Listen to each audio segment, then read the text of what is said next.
Okay, good evening guys. Let's start with हमारा जो अगला चैप्टर है। हम लोगों ने इसके जस्ट पहले जर्नल चैप्टर कंप्लीट किया है। चलिए, अब पूरा फोकस यहाँ पर रहेगा और जो पूछूं उसका जवाब देंगे। हमने इसके पहले जो चैप्टर करा था वो था जर्नल। अब एज पर बुक जर्नल के बाद जो नेक्स्ट चैप्टर है वो है आपका लेजर। बट मैं अभी लेजर को स्किप कर रहा हूँ। उसके पीछे रीज़न क्या है? बहुत ही बोरिंग चैप्टर है और मज़ा भी नहीं आता है। So I thought of taking a chapter which is more effective, जो एग्जाम पॉइंट ऑफ व्यू से भी ज़्यादा इम्पॉर्टेंट है और थोड़ा इंटरेस्टिंग भी है। So I am starting with chapter number 9 as per T S. Grewal. Book chapter का नाम है सब्सिडरी बुक पार्ट 1। दो चैप्टर है हमारे पास सब्सिडरी बुक के। आपको पता है सब्सिडरी बुक होता क्या? किसी को नहीं पता? ओके, नहीं पता होगा, पहली बार शायद हम ये वर्ड सुन रहे होंगे। जर्नल पता है क्या होता है? जर्नल सर वही है चल रहा जिसमें है अकाउंट्स। बढ़िया कटिंग वटिंग करा के भाई शायद। हाँ बोलो, जर्नल कौन बोल रहा था? अकाउंट्स जिसमें नोट करते हैं। हाँ, इसमें क्या जर्नल क्या होता है? एक ऐसा बुक होता है सर, जैसे ही कोई ट्रांजैक्शन होता है तो सबसे पहले जिस बुक में रिकॉर्ड किया जाता है ट्रांजैक्शन, उसे हम जर्नल बोलते हैं सबसे पहले। ठीक है, इसलिए जर्नल को हमने एक और नाम बोला था, क्या? Book of original entry. Why it was said book of original entry? क्योंकि सबसे पहले ट्रांजैक्शन यही रिकॉर्ड होता है। ठीक, अब आप बोलोगे सर सब्सिडरी बुक है तो उसका जर्नल से क्यों आप कनेक्शन कर रहे हो? कनेक्शन, सबसे गहरा कनेक्शन है जर्नल के साथ ही। अब जर्नल में हम क्या करते हैं? सारे ट्रांजैक्शन को रिकॉर्ड करते हैं। हाँ, तो मैं क्या बोल रहा था, जब भी कोई ट्रांजैक्शन होता है हम उसे जर्नल में ही रिकॉर्ड करते हैं।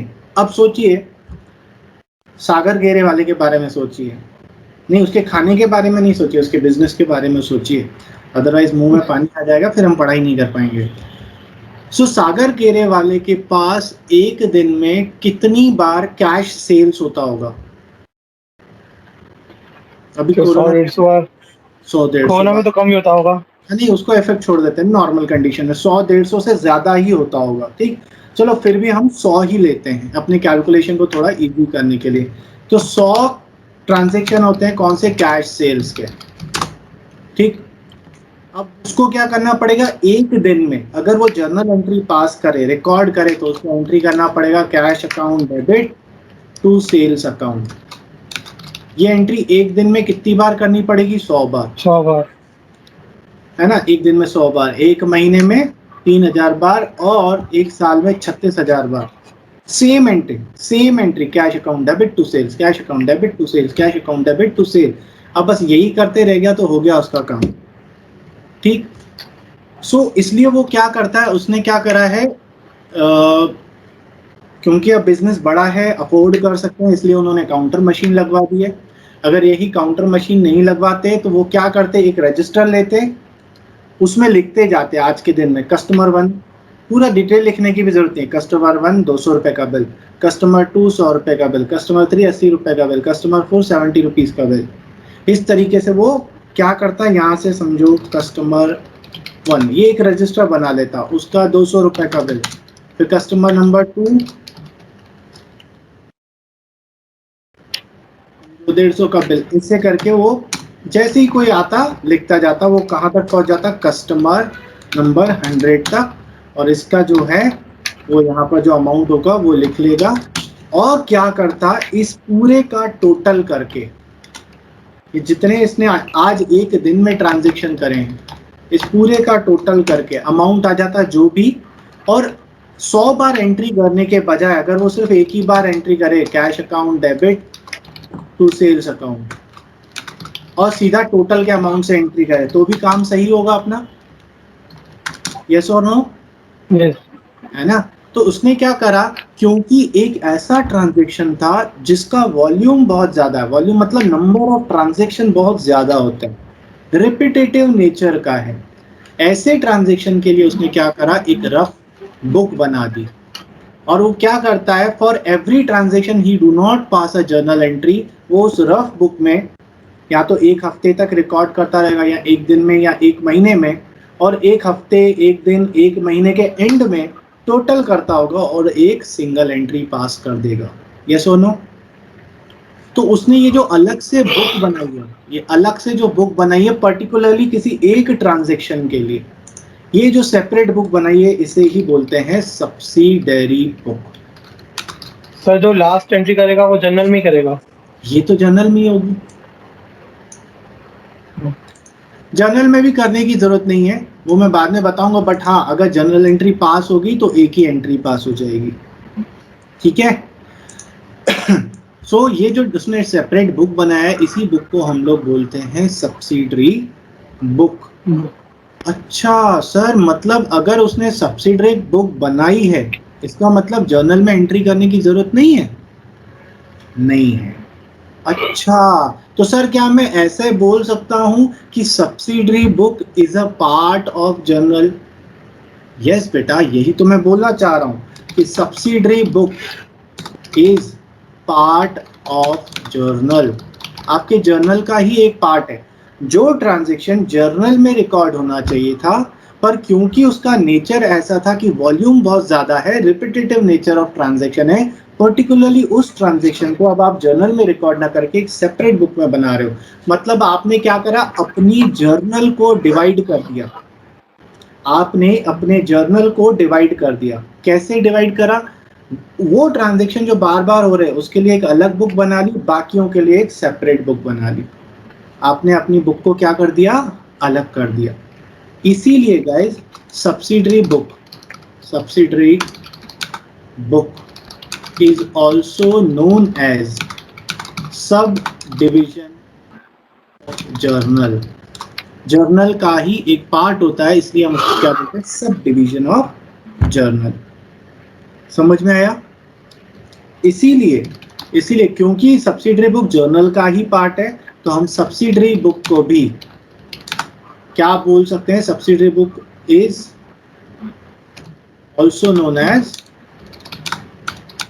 Book of original entry. इसको भी हम यही बोल सकते हैं। क्यों? क्योंकि आप सब्सिडरी बुक है क्या, जर्नल ही तो है। सब्सिडरी बुक है क्या, जर्नल ही तो है। हमने सिर्फ सब्सिडरी बुक जर्नल का वो ट्रांजैक्शन जो हम जर्नल में रिकॉर्ड नहीं कर रहे उसको अलग रजिस्टर में रिकॉर्ड कर रहे हैं, अलग प्लेस पे रिकॉर्ड कर रहे हैं, उसको मैंने सब्सिडरी बुक बोल दिया। So subsidiary book nothing else but part of journal, therefore it is also known as book of original entry. So आप अगर आईएससी अपनी बुक देखोगे, उस किसी बुक में नाम दिया हुआ है सब्सिडरी बुक पार्ट 1, किसी बुक में नाम दिया हुआ है सब डिवीजन ऑफ जर्नल, बात एक ही है। समझ में आया? समझ में आया? चलिए तो ये सब मैं हटा देता हूं और लिखने के लिए सिर्फ ये 3 पॉइंट हमारे लिए सही है। तो मैंने क्या बोला, subsidiary book is a part of journal, subsidiary book also known as sub division of journal, and subsidiary book is also known as book of original entry. अब मुझे अगर मीनिंग लिखना है, मीनिंग ऑफ सब्सिडरी बुक, इसको कैसे लिख सकता हूं मैं इसको हम लिख सकते हैं, there are some transactions which are voluminous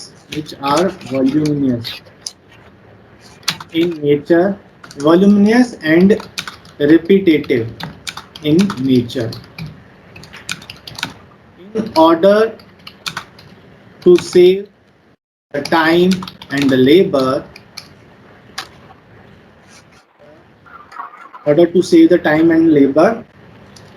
these transactions are recorded in separate book known as subsidiary book। समझ में आया क्या होता है सब्सिडरी बुक? ठीक है। अब बोलोगे सर सब्सिडरी बुक्स तो समझ में आ गया, कौन से ऐसे ट्रांजैक्शन होते हैं सर जिसके लिए हम सब्सिडरी बुक बनाएंगे? तो आप सब्सिडरी बुक किसके लिए बनाओगे ये डिपेंड करता है आपके बिजनेस में किस तरीके का ट्रांजैक्शन होता है। जैसे एक रिटेलर जो होता है वो बल्क में परचेज करता है, एक साथ परचेज करता है और धीरे धीरे सेल करता है। ठीक, तो वो क्या करेगा, क्योंकि वो परचेज तो बहुत कम बार कर रहा है, एक ही बार करता है, मतलब साल में मुश्किल से 1 या 2 या 3 बार करता होगा। तो क्योंकि ये नंबर ऑफ ट्रांजैक्शन 3 ही हो रहे हैं, तो इसके लिए सब डिवीजन ऑफ जर्नल बनाने की जरूरत नहीं है। लेकिन वो सेल हर रोज करता है, तो सेल के लिए वो एक अलग से बुक बना सकता है, जिसको वो नाम दे देगा सेल्स बुक। ठीक है। कुछ लोग ऐसे होते होंगे जो परचेज बार बार करते हैं, तो वो क्या कर सकते हैं, वो परचेज बुक बना सकते हैं। ऐसे ही अच्छा और, तो हाँ, और कौन सी बुक बन सकती है, आपकी सेल्स रिटर्न बुक बन सकती है, और आपकी परचेज रिटर्न बुक बन सकती है। ये है। इसके अलावा एक ऐसा ट्रांजैक्शन होता है जो लगभग हर बिजनेस में बहुत ज्यादा होता है, वो है कैश का ट्रांजैक्शन, कैश या बैंक का ट्रांजैक्शन। जैसे मेरे बिजनेस में या किसी के भी बिजनेस में ले लो, कैश या बैंक के ट्रांजैक्शन बार बार होते हैं, तो इसलिए वो क्या बनाएगा, वो बनाएगा कैश बुक। ठीक, तो और भी बहुत सारी सब्सिडरी बुक बन सकती हैं, डिपेंड्स ऑन आपका बिजनेस में ट्रांजैक्शन कौन सा ज्यादा हो रहा है। ठीक, बट ये मेजर बुक्स हैं, cash book, sales book, purchase book, sales return book, purchase return book. तो यही, हाँ जी, जीआर किस में आता है? क्या चीज, GR GR? Credit note, goods return. अच्छा, क्रेडिट नोट। हाँ। क्रेडिट नोट, देखो क्रेडिट नोट का मतलब क्या होता है, आप किसी कस्टमर को क्रेडिट कर रहे हो, ठीक है, तो वो क्रेडिट नोट बनता है सेल्स रिटर्न बुक में। वाउचर होता है, बिल एक तरीके का बिल होता है क्रेडिट नोट। सर ये सारी बुक्स बना सकते हैं जर्नल के साथ? हाँ, इट डिपेंड्स ऑन आप अगर आपका जो व्यापारी है, जो आपका ट्रेडर है, जो बिजनेस कर रहा है, उसमें अगर सारे बहुत ज्यादा होते हैं तो हम अलग अलग बना सकते हैं सबके लिए। ठीक है। सर ओके और सर। जीआर? हाँ, जीआर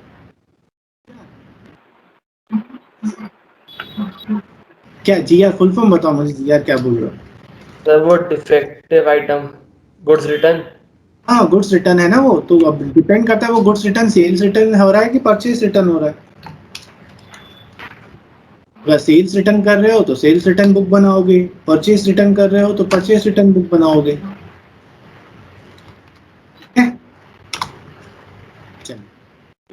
चलिए यहाँ तक थे, तो मैंने बोला ये different different type of subsidiary books आप बना सकते हो। नाउ मैंने चैप्टर का नाम क्या लिखा है, सब्सिडरी बुक पार्ट 1। तो हमें इस चैप्टर में क्या पढ़ना है, सब्सिडरी बुक पार्ट 1। ये जो है पार्ट 1 में हम क्या पढ़ते हैं, सिर्फ एक ही बुक पढ़ते हैं, कौन सी, कैश बुक। सो हम लोग कैश बुक पढ़ने वाले हैं। कैश बुक इसलिए क्योंकि हर बिजनेस में कैश बुक तो बनती ही बनती है, हर बुक में, हर बिजनेस में कैश बुक। इवन मैं भी कैश बुक बनाता हूँ। अगर आपके पापा का बिजनेस है तो वो भी पक्का कैश बुक बनाते होंगे। अगर आपके पापा बहुत पुराने व्यापारी हैं तो वो बोलते होंगे रोकड़ बही बन रही है मेरी। रोकड़ बही मतलब हिंदी में कैश बुक को रोकड़ बही बोलते हैं। ठीक है, तो कैश बुक तो हर कोई बनाता ही बनाता है, इसलिए कैश बुक को एक सेपरेट चैप्टर दिया गया है, और बाकी जितनी भी बुक्स हैं उनके लिए सेपरेट चैप्टर है हमारे पास। So let's start with cash book. तो the first thing is, sir हमें पता है कैश बुक क्या है, एक सब्सिडरी बुक है। हम कैश बुक क्यों बना रहे हैं, क्योंकि हमारे बिजनेस में कैश का ट्रांजैक्शन बहुत ज्यादा बार होता है, तो बार बार जर्नल एंट्री करने के बजाय हम लोग क्या करते हैं, डायरेक्टली कैश बुक बना लेते हैं। ठीक है, तो ये चीज तो हमें समझ में आ गई कि कैश बुक बनेगी। कैश में कौन से ट्रांजैक्शन रिकॉर्ड होंगे कैश बुक में, only and only cash transaction. अब देखिए कैश में बैंक भी आ जाता है, जब आप कैश की बात करते हो ना तो आपका बैंक भी आ जाता है, लेकिन हम बैंक के ट्रांजैक्शन करेंगे या नहीं करेंगे ये डिपेंड करता है कि हम किस तरीके की कैश बुक बना रहे हैं, जो अभी हम आगे पढ़ेंगे। तो अभी तो हम क्या जानेंगे, कैश बुक में कैश ट्रांजैक्शन रिकॉर्ड होंगे। दूसरी चीज आप क्या याद रखेंगे कि कैश बुक का जो फॉर्मेट होता है, कैश बुक जो बनती है ना, वो सेम उसी तरीके से बनती है जिस तरीके से लेजर बनता है। ये जो मैं चीज बोल रहा हूँ ना वो ध्यान से सुनिएगा। कैश बुक का जो फॉर्मेट होता है ना वो सेम उसी तरीके से बनता है जिस तरीके से लेजर बनता है. सो अगर if we are preparing cash book, then there is no need to prepare cash account. Account का मतलब क्या होता है? लेजर. अकाउंट मतलब होता है लेजर और बुक मतलब होता है जर्नल. सो हमें पता है कि हर चीज का जर्नल एंट्री भी होता है और हर चीज का लेजर में भी ट्रांसफर किया जाता है. लेकिन अगर आप कैश बुक बना रहे हो तो आपको कैश अकाउंट बनाने की ज़रूरत नहीं होती है. जब आप परचेज बुक बनाते हो ना तो आप परचेज अकाउंट ज़रूर बनाते हो, क्योंकि परचेज बुक का जो टोटल है वो परचेज अकाउंट में चला जाता है. मीन्स परचेज बुक भी बन रही है और परचेज अकाउंट भी बन रहा है. लेकिन कैश बुक अकेला ऐसा सब्सिडरी बुक है, जब आप कैश बुक बनाते हो तो आपको कैश का लेजर बनाने की ज़रूरत नहीं होती है. ये समझ में आया? ठीक. इसीलिए therefore the cash book is said to be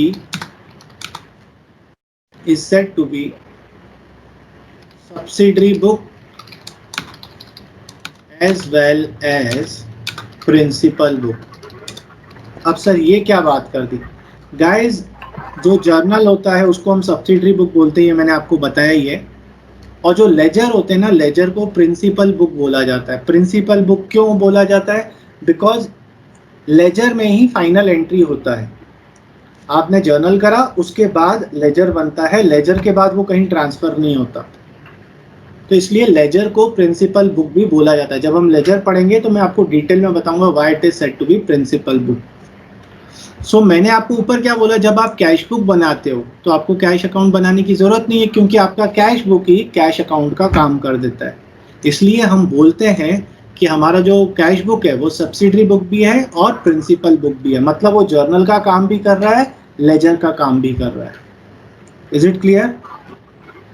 sir ये कैश अकाउंट मतलब समझ नहीं आया, क्या नहीं बनाना पड़ता? बेटा आपको याद है मैंने आपको ये बताया था कि जर्नल के बाद लेजर बनता है. हाँ सर. है ना, डिफरेंट, हर आइटम का एक डिफरेंट लेजर बनता है. वो लेजर जो होता है ना, उस लेजर को ही अकाउंट बोला जाता है. ठीक है ना, कैश अकाउंट, परचेज का अकाउंट, कैपिटल का अकाउंट, फर्नीचर का अकाउंट, तो हर आइटम का एक सेपरेट अकाउंट बनता है. जर्नल तो ऐसी चीज है जिसमें सारी चीजें लाइन से रिकॉर्ड हो जाती हैं, फिर अकाउंट बनता है सेपरेट आइटम का.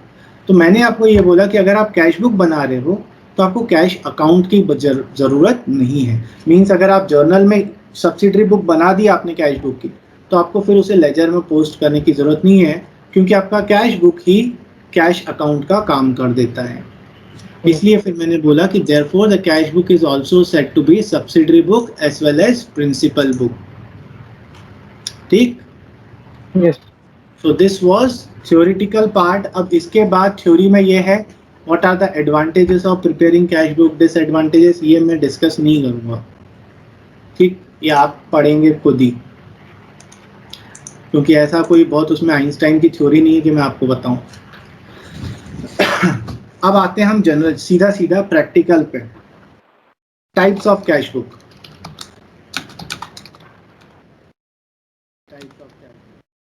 Guys, there are two types of cash book. पहला आपका बनता है main cash book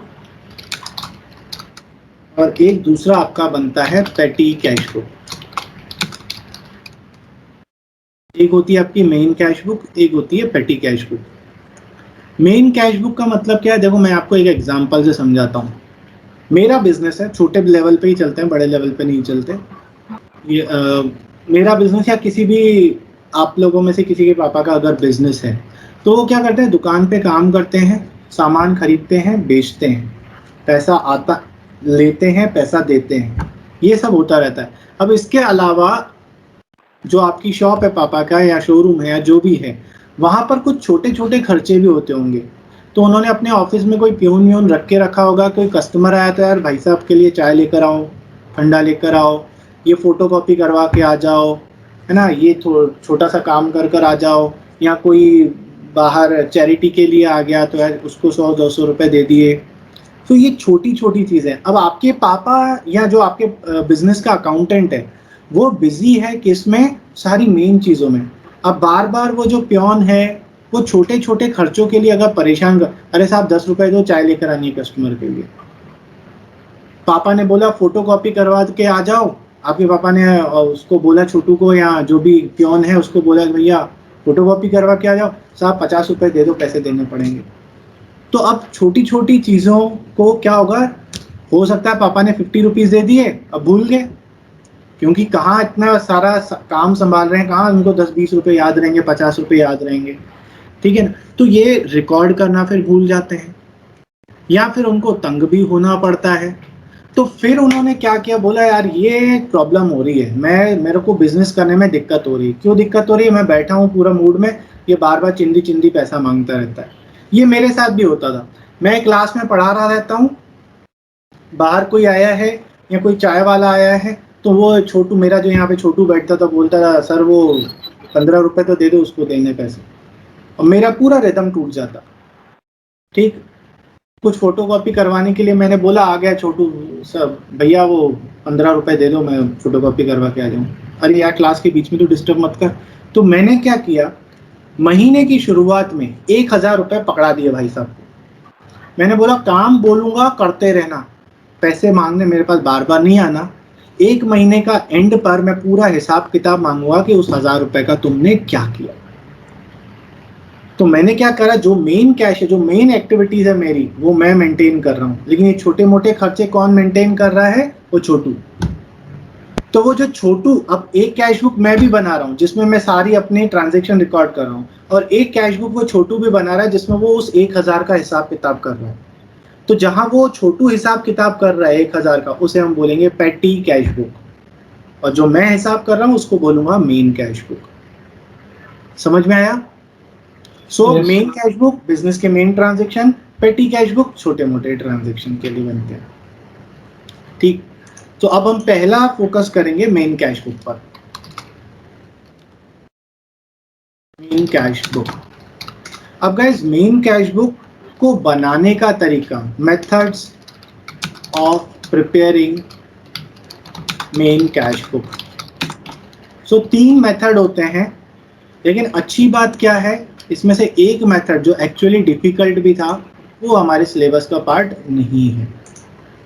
so method कौन कौन सा मेथड है? पहला मेथड था सिंपल कैश बुक, और it is known as single column cash book. दूसरा था double column cash book. Guess करो, चवन नहीं दूंगा।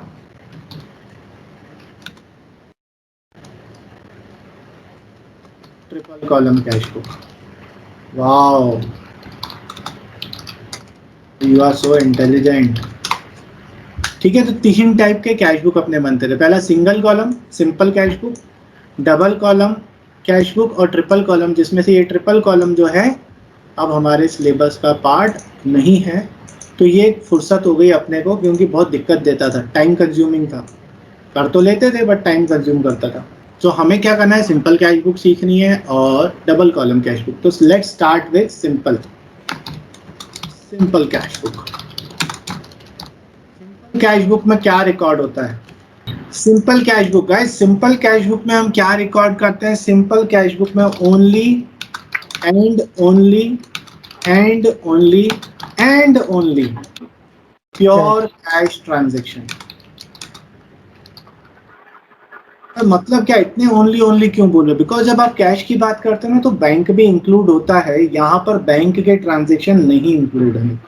No bank transaction, no discount transaction, and obviously cash book में तो क्रेडिट ट्रांजेक्शन रिकॉर्ड ही नहीं होता। क्या लिखा यहाँ पर? ओनली सिर्फ कैश ट्रांजेक्शन रिकॉर्ड होगा, कोई बैंक ट्रांजेक्शन रिकॉर्ड नहीं होगा, कोई डिस्काउंट रिकॉर्ड नहीं होगा, कोई क्रेडिट ट्रांजेक्शन रिकॉर्ड नहीं होगा। ठीक है, अगर मैं 10,000 का सामान खरीद रहा हूँ और मैंने सिर्फ 2,000 ही दिए हैं तो मैं 2,000 ही रिकॉर्ड करूंगा, 10,000 नहीं रिकॉर्ड करूंगा।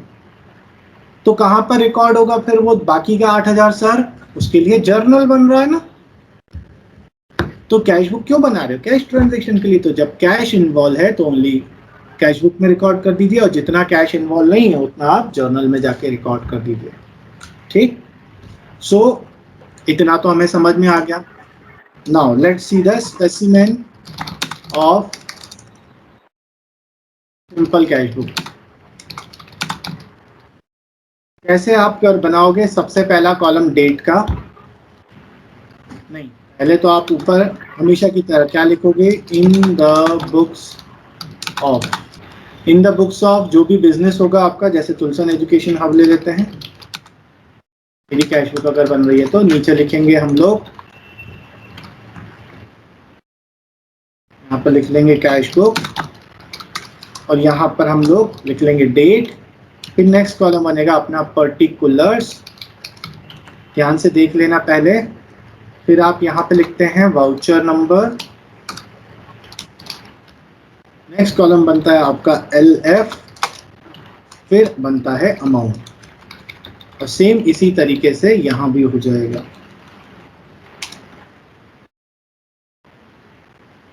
सर दो दो क्यों? हाँ, एक डेबिट साइड एक क्रेडिट साइड। ओ सर, ज्यादा मेहनत का काम है जनरल से। इसमें इसमें ज्यादा मेहनत लगती है जनरल से। नहीं, बिल्कुल मेहनत नहीं लगती ज्यादा कॉलम बनाने पड़ रहे हैं ना, इसमें सिर्फ 4 कॉलम होते थे। बेटा। अभी तो अकाउंट शुरू हुआ है, अभी तो आप मतलब थोड़ा सा आगे और अकाउंट्स में बढ़ोगे ना तो तुम खुद बोलोगे सर कॉमर्स क्या साइंस से कम है क्या? और साइंस वालों को फिर बोलना कि तुम बड़े घमंड करते हो ना, करके दिखा दो हमारे क्वेश्चंस। ऐसी बात नहीं है कि आपका कॉमर्स जो है वो, खैर इजी तो है, दिमाग थोड़ा ज़्यादा लगाना पड़ता है, अलग तरीके से लगाना पड़ता है, दोनों में अलग अलग चीज़ें हैं। सो लेट्स नॉट डिस्कस कौन सा बेटर है। सो ये हमने बना लिया, क्योंकि आपको प्रॉपर समझ में आया मैं यहाँ पे लाइन्स भी बना देता हूँ, आप प्रॉपर समझ में आए।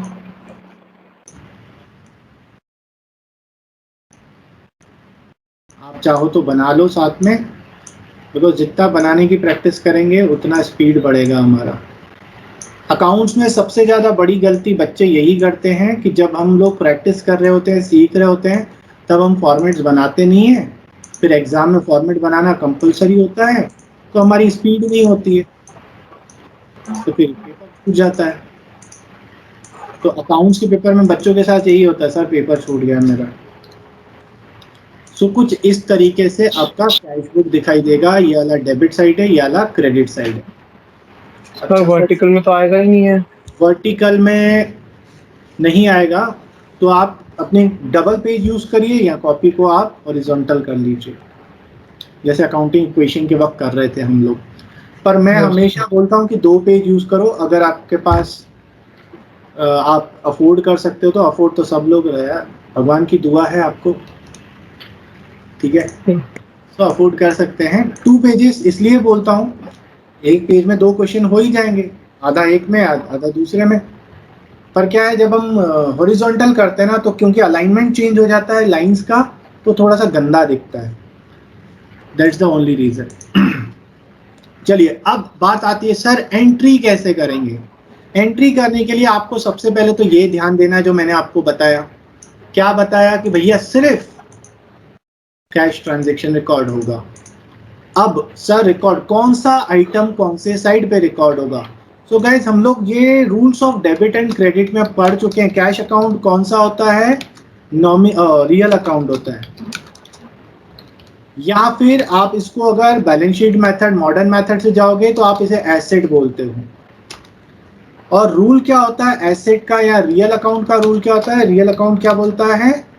Debit what comes in and credit what goes out. यही रूल होता है ना।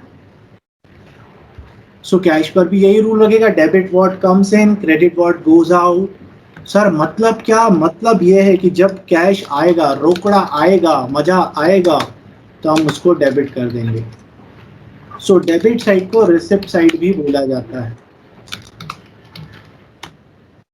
जब रोकड़ा जाएगा, जब मजा नहीं आएगा,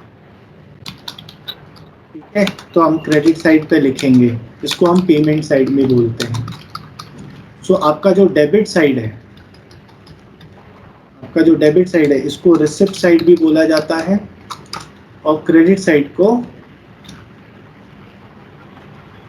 ये दिखा क्यों नहीं रहा, ओके कोई बात नहीं, और ये वाला क्रेडिट साइड जो है इसको हम लोग पेमेंट साइड भी बोलते हैं।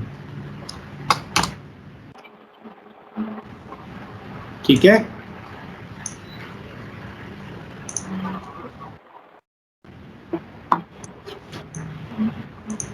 इसको थोड़ा सा ऐसा कर देता हूँ, शॉर्टकट। सो कुछ इस तरीके से अपना फॉर्मेट, ये रिसिप्ट और पेमेंट लिखने की जरूरत नहीं है, आप डेबिट क्रेडिट लिख सकते हैं।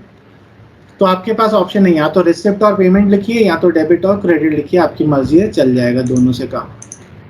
तो जब हम क्या करेंगे, आप कोई ट्रांजेक्शन पढ़ेंगे और पैसा आ रहा होगा तो डेबिट साइड पे लिख लेंगे, पैसा जा रहा होगा तो क्रेडिट साइड पे लिख लेंगे। फॉर एग्जांपल आपको बोला 1 जनवरी स्टार्टेड बिजनेस विथ कैश, तो पैसा आया कि गया?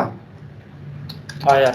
आया। आपको बिजनेस के एंगल से ही सोचना है, बिजनेस के एंगल से, बिजनेस में पैसा आ रहा है, तो मैं क्या करूंगा, पैसा आ रहा है, मजा आ रहा है, इसलिए डेबिट साइड पे लिखूंगा। क्या लिखूंगा? 1 जनवरी डेट में, और यहाँ पे क्या लिखूंगा, ये पैसा क्यों आ रहा है, कौन दे रहा है? ओनर। और ओनर जब पैसा देता है तो उसे क्या बोलते हैं? कैपिटल। कैपिटल। तो हम यहाँ क्या लिखेंगे, टू कैपिटल अकाउंट। हमेशा ऑपोजिट लिखते हैं, जिस रीजन के कारण कैश आता है या जाता है ना, वो लिखते हैं। ठीक है, सो जैसे 50,000 आया तो अपन ने अमाउंट में 50,000 लिख लिया। अब एलएफ का मतलब तो आपको पता है, लेजर फोलियो, ये खाली रहेगा क्योंकि लेजर अभी हमने बनाया नहीं है, और वैसे भी पूरे जब तक पढ़ते रहोगे अकाउंट्स, एलएफ खाली रहेगा क्योंकि आप एक्चुअल अकाउंटिंग तो करते नहीं हो, तो आपको पेज नंबर पता नहीं होता है। वाउचर नंबर क्या होता है? बिल नंबर, बिल नंबर या चेक नंबर। जैसे यहां पर हम बोले 2 जनवरी को received a cheque with cheque number, अगर क्वेश्चन में दिया होगा तो लिख लेंगे, नहीं दिया तो 000123 फॉर ₹20,000। हमें एक चेक मिला, पैसा आया कि गया? आया। कहाँ रिकॉर्ड होगा? डेबिट। लेफ्ट साइड नहीं, ये नहीं होगा सर, ये तो चेक आया ना। मतलब काव्य जिंदा है, ये रिकॉर्ड नहीं होगा। क्यों नहीं होगा? क्योंकि सर हम सिंपल कैश बुक बना रहे हैं, हम लोग सिंपल कैश बुक बना रहे हैं जिसमें only and only and only and only cash transaction record होंगे। सो ये वाला ट्रांजैक्शन रिकॉर्ड नहीं होगा। बहुत अच्छे। उसके बाद बोला आपको 3 जनवरी को परचेज गुड्स फॉर कैश ₹30,000, और कुछ बिल नंबर अगर दिया होगा तो वो वाउचर नंबर में लिख लेंगे, अदरवाइज छोड़ देंगे। तो अब अगर ने गुड्स परचेज किया है तो पैसा आ रहा है कि जा रहा है? तो जा रहा है। जा रहा है, तो हम क्रेडिट साइड पे लिख लेंगे, पेमेंट साइड पे 3 जनवरी। क्या लिखेंगे नाम यहाँ पर? परचेज। बाय नहीं, परचेज अकाउंट लिखेंगे, बाय परचेज। बिल नंबर दिया होगा तो वाउचर नंबर में लिख देंगे, नहीं दिया होगा तो छोड़ देंगे। हाँ जी, इनवॉइस नंबर क्या होता है? इनवॉइस नंबर और वाउचर नंबर सेम होता है बेटा। आप जब कोई ट्रांजैक्शन करते हो ना, उस ट्रांजैक्शन का जो भी डॉक्यूमेंट होता है, जैसे चेक मिला तो चेक नंबर, आपने कुछ क्रेडिट सेल या परचेज करा तो बिल मिला होगा तो वो बिल का नंबर जो होता है वही इनवॉइस नंबर होता है। ठीक है, ओके। सो हमने परचेज किया इसलिए क्रेडिट साइड पे लिखा। उसके बाद बोला 4 जनवरी परचेज्ड स्टेशनरी फॉर ₹500, पैसा आया कि गया? गया। या तो पेमेंट साइड में लिखेंगे 4 जनवरी बाय स्टेशनरी, नहीं परचेज नहीं लिखेंगे, परचेज हाँ, नाम दिया है। इससे ये ट्रांजैक्शन करवाया मैंने 500। ठीक है, उसके बाद 5 जनवरी को बोला sold goods to mister Ajay for ₹20,000। पैसा आया कि गया? आया। नहीं आया, कुछ तो नहीं। मिला नहीं अब तक। हाँ, क्योंकि हमने जर्नल में पढ़ा है अगर कोई ऐसा ट्रांजैक्शन है जिसमें किसी पर्सन का नाम लिखा है और कैशवर्ड नहीं लिखा है, so we assume it as a credit transaction, और क्रेडिट ट्रांजैक्शन कैश बुक में रिकॉर्ड नहीं होगा। फिर बोला 5 जनवरी को फिर से सोल्ड गुड्स फॉर ₹10,000। पैसा आया कि गया? आया सर। आया, क्योंकि इसमें किसी पर्सन का नाम नहीं लिखा, भले कैश नहीं लिखा लेकिन नाम भी नहीं लिखा है, तो हम ऐसे ट्रांजैक्शन को कैश ट्रांजैक्शन मानते हैं। तो सेल करने से पैसा आता है, तो मैं डेबिट साइड पे क्या करूंगा, 5 जनवरी इधर लिख लूंगा, क्या नाम लिखूंगा यहाँ पर, टू सेल अकाउंट। कैश। नहीं, सेल्स अकाउंट। कैश तो है, कैश बुक तो बनी रही है, आप ऑपोजिट नेम लिखते हो, टू सेल्स अकाउंट 15,000। ऐसे ही आप जब कुछ करते जाओगे और भी कुछ, जैसे फर्नीचर खरीदा तो आप यहाँ पे लिख लोगे bye furniture account. Personal use के लिए करा तो बाय ड्राइंग्स अकाउंट। ठीक, लाइट का बिल पे करा तो बाय इलेक्ट्रिसिटी एक्सपेंस अकाउंट। ऐसे आप ट्रांजेक्शन करते जाओगे जो भी आपकी डेट होगी।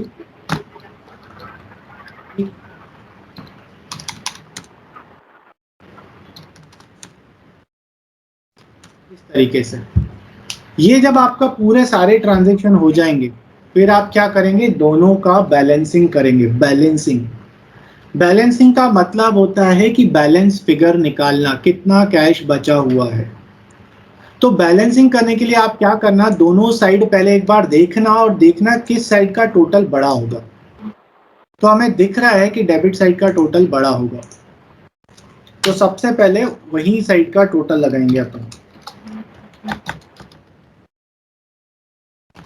ठीक है, ये अपन ने टोटल लगा दिया 65,000। अब जो साइड छोटा है ना, उसका टोटल आप कहीं रफ में लगाइएगा,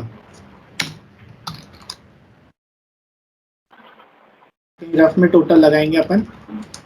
कितना आ रहा है, 34,200।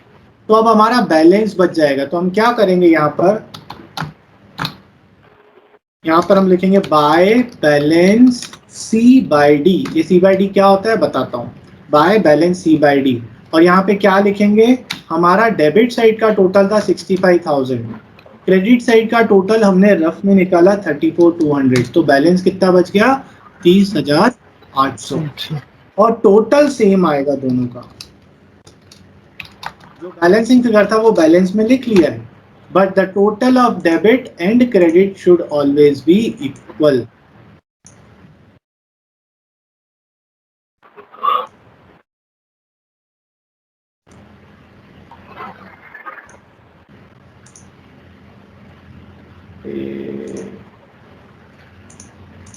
The total of debit and credit should always be equal. इसलिए मैंने आपको क्या बोला, पहले जो बड़ा साइड है उसका टोटल लगा लो, जो छोटा है उसको ऑपोजिट रफ में कैलकुलेट करके बैलेंस निकाल लीजिए। ये समझ में आया? ठीक है, एक काम और करता हूँ, ये इसको यहाँ से हटाता हूँ। 2 मिनट रुकिएगा, 1 मिनट रुक जाओ, मैं बता रहा हूँ। ये टोटल मैं यहाँ लगा देता हूँ।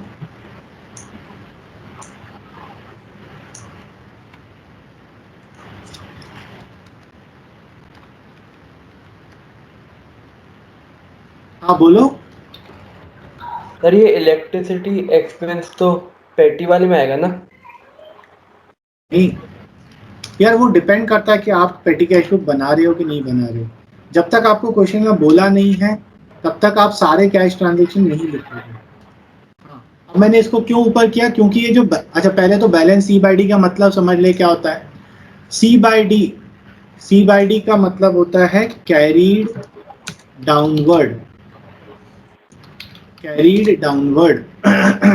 मतलब क्या सर इसका मतलब ये है कि बच्चों हमने इस हफ्ते का बैलेंस निकाला कैश का, तो हमारे इस हफ्ते के एंड में हमारे पास 30,800 बच गया।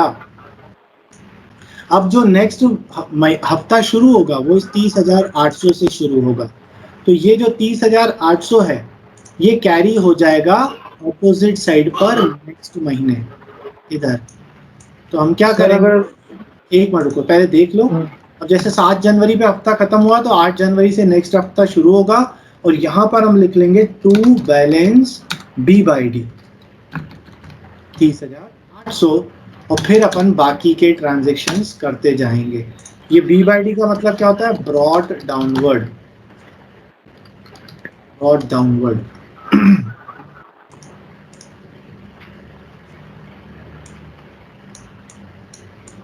समझ में आया?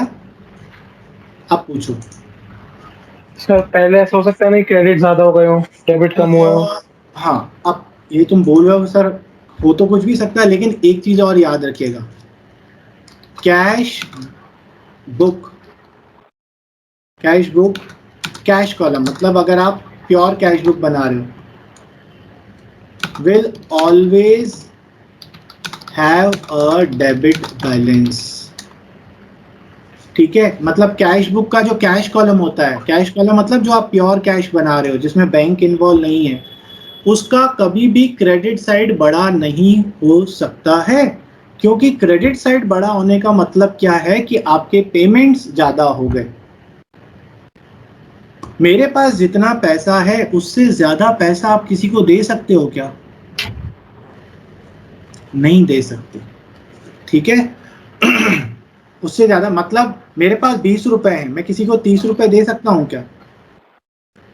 अगर मैं 30 रुपए दे दूंगा तो मेरा बैलेंस -10 हो जाएगा और कैश कभी माइनस में हो सकता है क्या?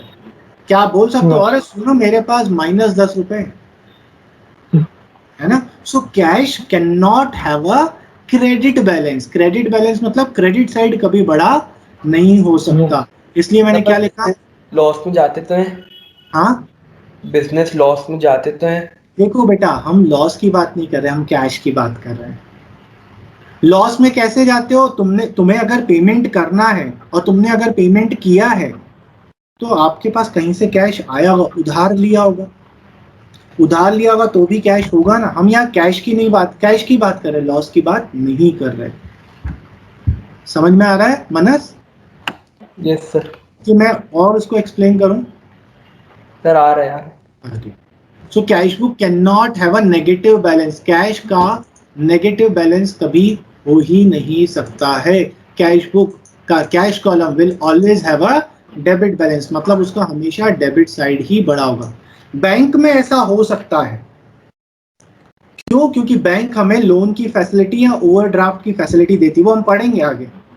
लेकिन जब आप सिर्फ प्योर कैश बना रहे हो, cash account can not have a credit balance, मतलब उसका क्रेडिट साइड बड़ा नहीं हो सकता है, क्योंकि कैश कभी नेगेटिव में नहीं हो सकता है। तो इसका इम्प्लीकेशन क्या है? Cash can not be negative, cash कभी नेगेटिव नहीं हो सकता। Is it clear to all? Yes sir. ठीक है, सो ये आप फॉर्मेट समझ में आ गया।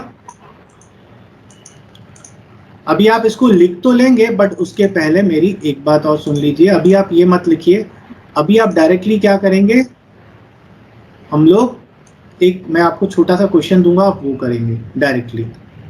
वैसे तो बाकी लोगों को मैं करवाता हूँ पहला क्वेश्चन खुद ही, बट आई होप कि आप लोग कर लोगे आराम से। हमने काफ़ी डिटेल में एक्सप्लेनेशन लिया है इसका, और अगर नहीं हुआ तो बाबा तो बैठे ही हैं, नो वरीज। चलिए,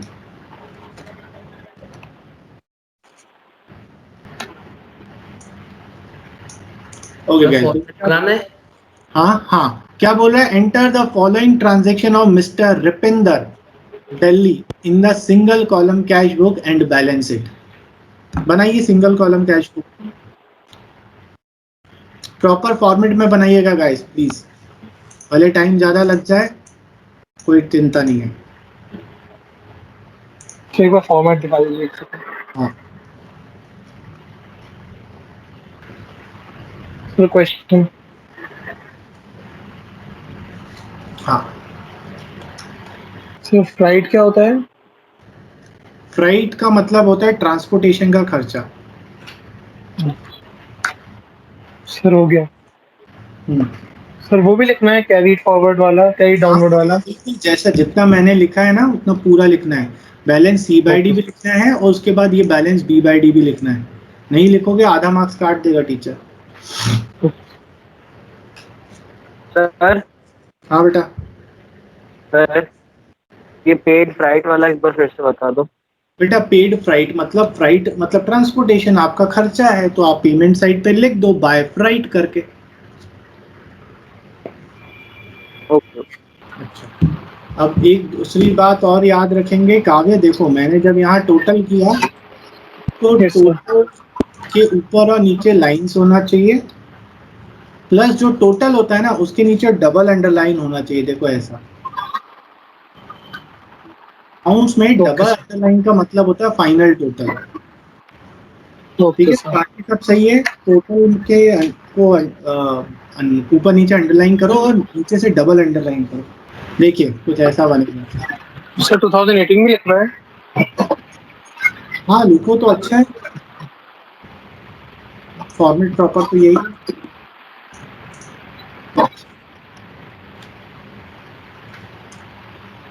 देखिए फर्स्ट वाला ट्रांजैक्शन स्टार्टेड बिजनेस, पैसा आ रहा है, डेबिट साइड पे लिख लिया टू कैपिटल।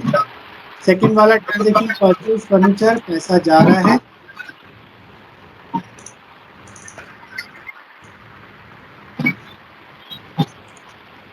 तो क्रेडिट साइड पे लिख लिया आप लोगों ने।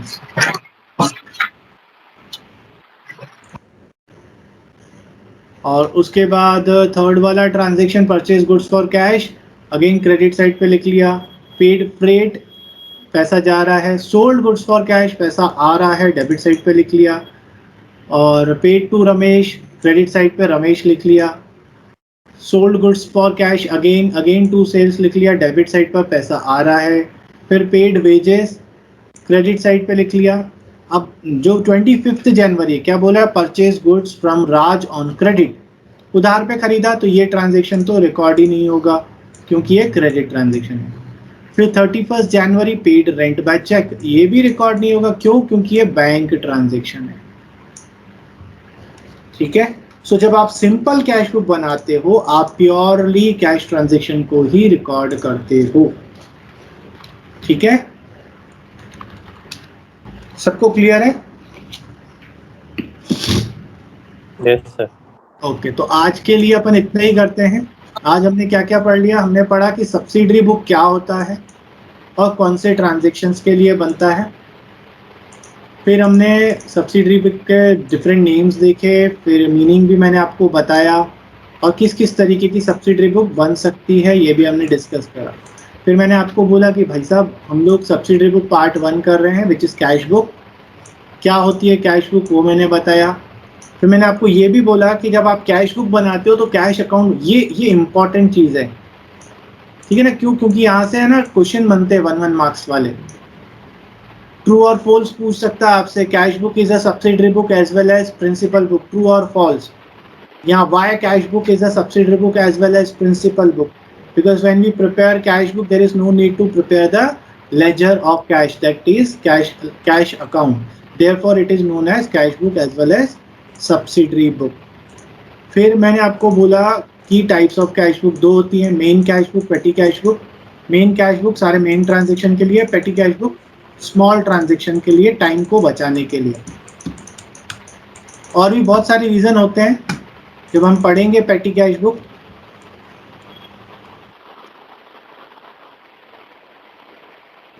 तो मैं आपको डिटेल में और बताऊंगा। मेन कैश बुक को बनाने के 3 मेथड्स हैं जिसमें से थर्ड मेथड नहीं है हमारे पास। हमने सिंपल के साथ स्टार्ट करा जिसमें सिर्फ कैश ट्रांजैक्शन आएंगे, स्पेसिमेन देखा, समझा और एक क्वेश्चन हमने किया। ये आज की क्लास का टेक अवे था। Okay, bye bye, have a nice day. Thank you sir. जय Shri Ram. Thank you sir.